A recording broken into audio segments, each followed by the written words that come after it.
भारत ने पकड़ी कतर की गर्दन, 8 के बदले 500 लोगों को किया गिरफ्तार। 57,000 करोड़ की टैक्स चोरी करके बुरा फंसा कतर। अब भारत बताएगा क्या होता है झूठे केस में फंसाने का इंजाम।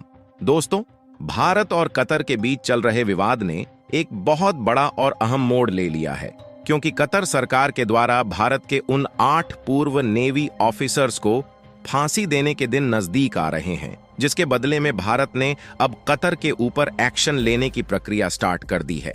भले ही कतर हमारे 8 पूर्व नौसैनिकों को फांसी दे रहा हो, परंतु ईंट का जवाब पत्थर से देते हुए भारत अब कतर के 500 लोगों को गिरफ्तार कर चुका है और यह नंबर आगे और भी कई गुना बढ़ने वाला है। दूसरी तरफ भारत अपने इस नए दुश्मन को आर्थिक चोट पहुंचाने का भी कोई मौका नहीं छोड़ रहा। मिडिल ईस्ट के कई मुस्लिम देश कतर की जगह अपने ज्यादातर प्रोजेक्ट भारत को दे रहे हैं और इससे कतर जलकर राख हुआ जा रहा है। इतना ही नहीं, भारत ने अपने लिए तेल और गैस का इंतजाम भी दूसरे रास्ते से कर लिया है, जिससे अब हमें कतर के ऊपर निर्भर रहने की कोई जरूरत बाकी नहीं रह गई है।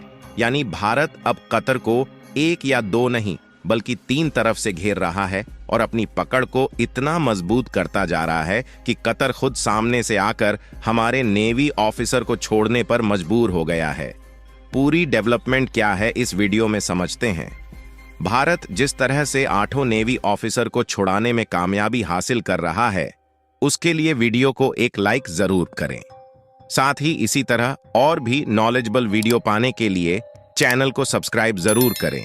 दोस्तों, भारत और कतर के बीच जो विवाद चल रहा है, यह तो आप सब लोग जानते ही होंगे। कतर ने हमारे 8 पूर्व नौसैनिकों को जासूसी के केस में गिरफ्तार करके उन्हें मौत की सजा देने का ऐलान कर दिया है।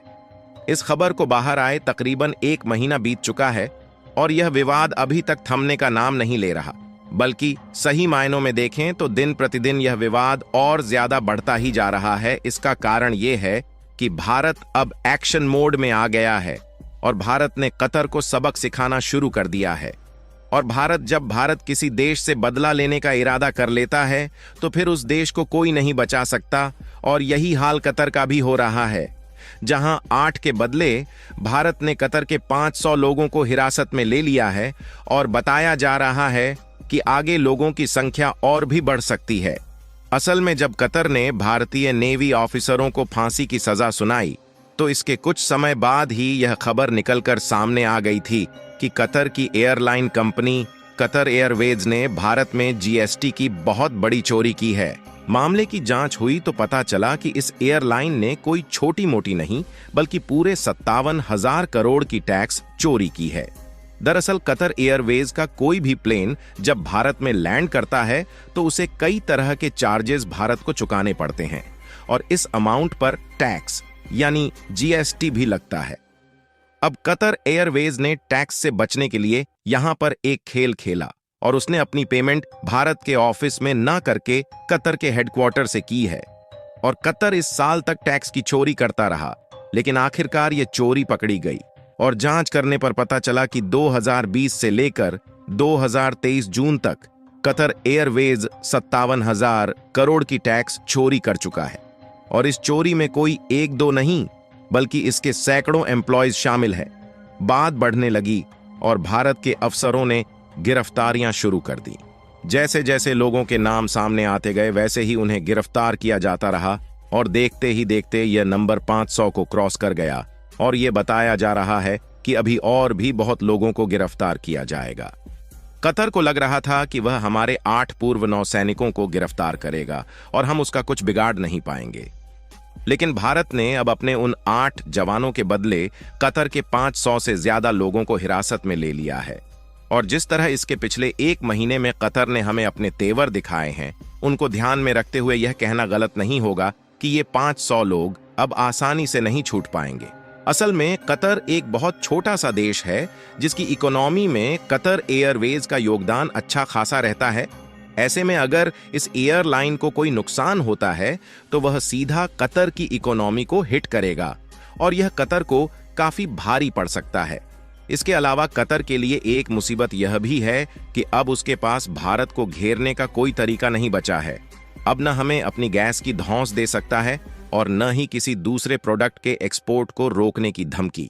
भारत अपनी जरूरत का 50% हिस्सा कतर से इंपोर्ट करता है और कतर को इसी बात का सबसे ज्यादा घमंड है, क्योंकि उसको लगता है कि भारत को उसकी गैस की जरूरत है और अपनी जरूरत की मजबूरी में भारत उससे कुछ भी नहीं कह पाएगा।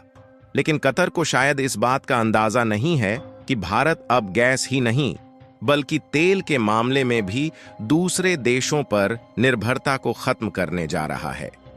जी हां दोस्तों, भारत ने पूरी तैयारी कर ली है कि वह अपनी ऑयल एंड गैस जरूरतों को अब कतर से नहीं बल्कि दूसरे देशों से पूरा करेगा, और इसके लिए भारत ने कोई एक नहीं बल्कि तीन विकल्प खोज निकाले हैं।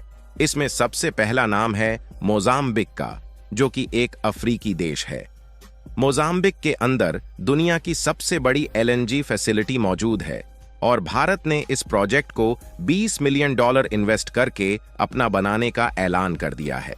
जानकारी के लिए बता दें कि एलएनजी फैसिलिटी में 75 ट्रिलियन क्यूबिक फीट गैस मौजूद है, जिससे भारत अपनी जरूरत को आने वाले 150 सालों के लिए पूरी कर सकता है। और भारत इस प्रोजेक्ट में जो $20 बिलियन इन्वेस्ट करने वाला है, उससे एलएनजी फैसिलिटी के 30% हिस्से का मालिक बन जाएगा। आपको बता दें कि इस प्रोजेक्ट के तहत एक साल के अंदर लगभग 12.8 मिलियन टन गैस का प्रोडक्शन किया जाएगा। यही कारण है कि इसे दुनिया की सबसे बड़ी एलएनजी फैसिलिटी माना जा रहा है। अब देखा जाए तो मोजाम्बिक कतर की तुलना में भारत से काफी दूर है, पर अच्छी बात यह है कि पानी के रास्ते मोजाम्बिक से भारत का रूट एकदम सीधा है और इसी सीधे रूट का फायदा उठाते हुए मोजाम्बिक में मौजूद गैस को सिर्फ 2 से 3 दिन के अंदर भारत पहुंचाया जा सकता है। वैसे तो मोजाम्बिक में इतने गैस मौजूद है कि वह अकेला ही हमारी जरूरत को पूरा कर सकता है, लेकिन भारत अपनी जरूरतों के लिए पूरी तरह से मोजाम्बिक पर भी निर्भर नहीं रहते वाला, क्योंकि कतर पर निर्भर होकर हम एक बार यह गलती कर चुके हैं और हमारी इसी गलती को कतर ने जिस तरह हमारी कमजोरी बनाकर हमारे ही खिलाफ इस्तेमाल किया है, उसको देखते हुए हम सपने में भी यह गलती दोहराना नहीं चाहेंगे।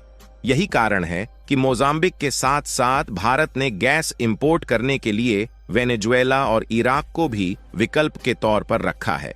वेनेजुएला की बात करें तो वहां भी नेचुरल गैस के बहुत बड़े भंडार हैं, मगर इस देश में बढ़ते करप्शन को देखते हुए अमेरिका ने सेंसर्स लगा दिया था, जिसके चलते यह अपनी गैस किसी को नहीं बेच सकता था। हालांकि अब यह बैन हटाया जा चुका है और इसीलिए भारत अब अपनी गैस जरूरतों को पूरा करने के लिए वेनेजुएला से भी बातचीत कर रहा है। रिपोर्ट की माने तो भारत और वेनेजुएला के बीच डील फाइनल होने के चांसेस बहुत ज्यादा है। इसके अलावा तीसरा ऑप्शन यानी इराक ने भी भारत को अपनी नेचुरल गैस सप्लाई करने का प्रस्ताव दे चुका है। बाकी आप लोग अपनी राय कमेंट में बता सकते हैं कि भारत के 8 ऑफिसर भारत कब तक लौटने वाले हैं। इस वीडियो को यहीं पर खत्म करते हैं। इस वीडियो को एक लाइक जरूर करें और अपने दोस्तों तक इस वीडियो को शेयर करें ताकि उन्हें भी जानकारी मिल सके। इसी तरह और भी नॉलेजेबल वीडियो देखने के लिए अपने भरोसेमंद चैनल को सब्सक्राइब करके बेल नोटिफिकेशन को ऑल पर जरूर रखें। वीडियो को अंत तक देखने के लिए धन्यवाद।